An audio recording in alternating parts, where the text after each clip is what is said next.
घर की सुख शांति के लिए क्या करना चाहिए? घर की सुख शांति, घर में ही सुख और शांति मिल गई होती तो कोई भी तीर्थंकर घर को छोड़ता नहीं, घर को त्याग कर देते हैं, तभी उन्हें सुख मिलता है, शांति मिलती है। तो ये निश्चित हो गया है कि परिवार में जब हम रहते हैं तो जिस सुख की हम चाह कर रहे हैं वो सुख नहीं मिलता है। हाँ, इंद्रिय सुख कुछ कुछ मिल जाया करते हैं, लेकिन वो भी सुख जो है दुख में रहा करते हैं। तो हम मोक्ष जैसा सुख, आत्मिक सुख तो प्राप्त नहीं कर सकते हैं, लेकिन जो व्यवहारिक सुख है, शांति है, उसे धर्म से प्राप्त किया जा सकता है। धर्म ध्यान करें, पूजा पाठ करें, अभिषेक करें, माला करें, जाप करें, दान पुण्य करें, परोपकार करें, करुणा करें, दया करें। ये सारे के सारे कार्य जो हैं हमारे परिवार में भी सुख शांति ला सकते हैं। आपस में बहस ना करें। छोटी छोटी बातों में जो बहस करते हो वो गलत है, वो अशांति लाती है। एक ही बात कहो, तुम सही मैं गलत, काम खत्म, बस दैट्स ऑल। अब आगे कोई बात नहीं रह गई, खेल खत्म। कुछ बात हो गई, शाम को जय जिनेंद्र करो। आपस में सब लोग सुबह शाम आँख से आँख मिला कर के चेहरे में मुस्कान ला के जय जिनेंद्र करो। सुख शांति कहीं नहीं जा सकती घर से। बोलना बंद मत करो, मुंह फिराना बंद मत करो, आँख से आँख मिलाओ, जय जिनेंद्र मुस्करा के बोलो। सुबह शाम कितना भी झगड़ा हो जाए वो तो गया, गांठ मत बांध के रखो तो सुख शांति रहेगी। तो यही एक उपाय है। आपस में बोलना चाल बंद मत करो, बोल चाल बंद मत करो। आप बोलते रहिए, प्रेम से बातें करते रहिए, और कुछ चीज़ों में लेकर के झगड़ो मत। जैसे ज़मीन को लेके, पैसे को लेके, मकान को लेके, बच्चों को लेके, सब क्या है, कुछ नहीं है। इन सब बातों में कुछ दम वाली बात नहीं होती है। 4 कमरे में रह भी सकते हो और 1 कमरे में भी रह सकते हो। 1 लाख रुपए के साथ भी रह सकते हो, 1 करोड़ रुपए के साथ भी रह सकते हो। इनमें कुछ तथ्य नहीं हैं। तथ्य अपने प्रेम में रखो। हम प्रेम बना रहे, आपस में एक दूसरे का सहयोग बना रहे, एक दूसरे का साथ बना रहे, इसके लिए हमें पुरुषार्थ करना चाहिए। तो घर में भी जितनी सुख शांति रहेगी तो धर्म ध्यान में भी मन लगेगा, दान पुण्य में भी मन लगेगा। आपस में प्रेम बना के रखना चाहिए। भोजन में मसाला मत डालो, मसाले के साथ साथ प्रेम का मसाला भी डालो। अभी आप चाय में चीनी तो डालते हो, लेकिन वाणी में चीनी नहीं होती है। अपनी वाणी में भी चीनी रखो, मिठास रखो। जब भी बोलो मोती जैसे आपके शब्द झरना चाहिए। कोई कितना भी गुस्सा आए, विपरीत परिस्थितियाँ हों, लेकिन गुस्से में मत बात करो।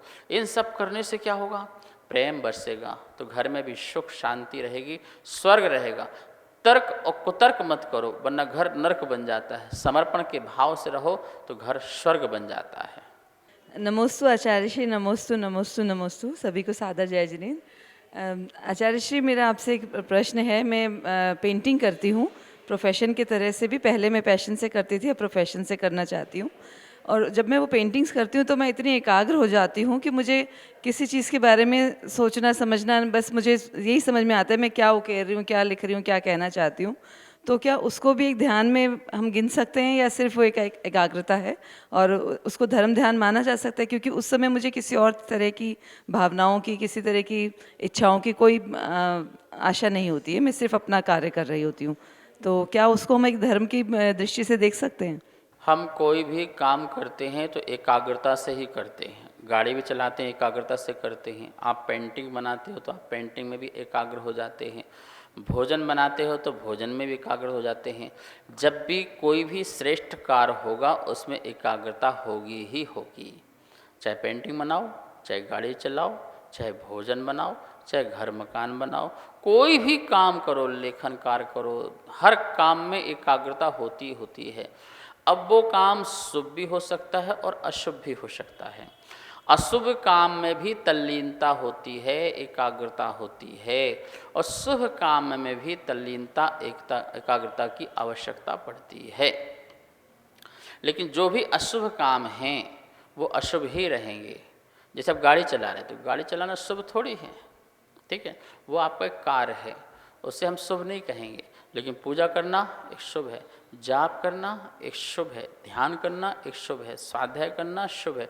इसमें तल्लीनता रहेंगे तो हम कहेंगे ये एकाग्रता आपकी शुभ है। आप अपने व्यापार के लिए एकाग्र हो रहे हो, भोग के लिए एकाग्र हो रहे हो, भोजन के लिए एकाग्र हो रहे हो, अपनी इंद्रियों की आसक्ति के लिए एकाग्र हो रहे हो, पैसे कमाने के लिए एकाग्र हो रहे हो। अब एक व्यक्ति नोट गिनता है, यहाँ वहाँ देखता तब भी गिनता है, एक नोट यहाँ से वहाँ, उसमें उसकी एकाग्रता है, तल्लीनता है।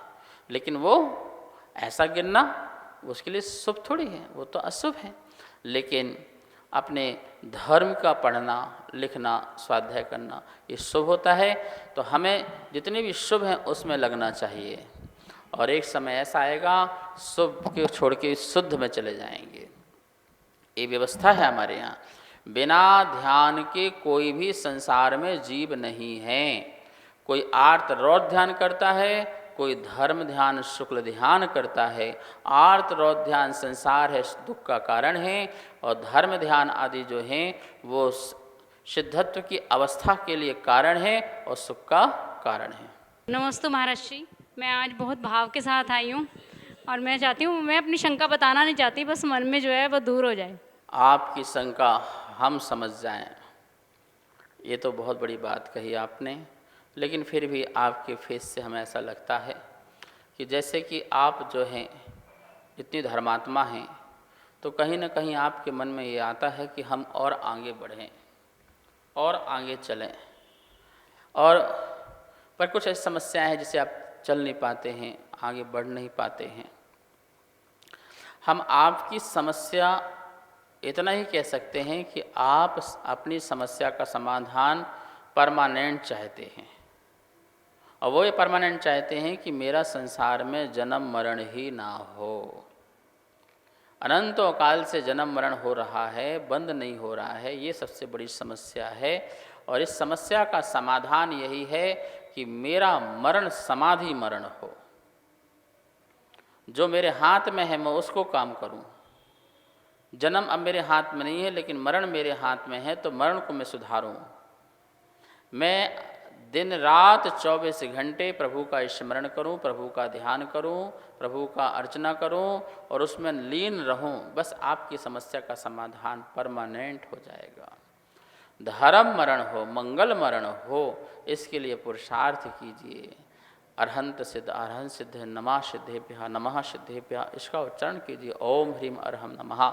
अपने आप को प्रभु से जोड़ लीजिए, अपने में प्रभु को उतार लीजिए और अपने को स्वयं प्रभु बनाने का प्रयास कीजिए। कसायों से दूर रहिए। जितनी भी जो सांसारिक चीज़ें हैं उनसे आप निवृत्त होइए। अपनी प्रवृत्ति धार्मिक रूप में लगाइए। बस आपकी हर समस्या का समाधान हो जाएगा। और आपने इतनी बड़ी बात कही कि आप जानते हो प्रभु मेरी समस्या को, तो मैं आपकी समस्या ही जानता हूँ कि आप जो है मरण से छोड़ करके समाधि मरण की ओर चलें। इस कार्यक्रम के पुण्यार्जक थे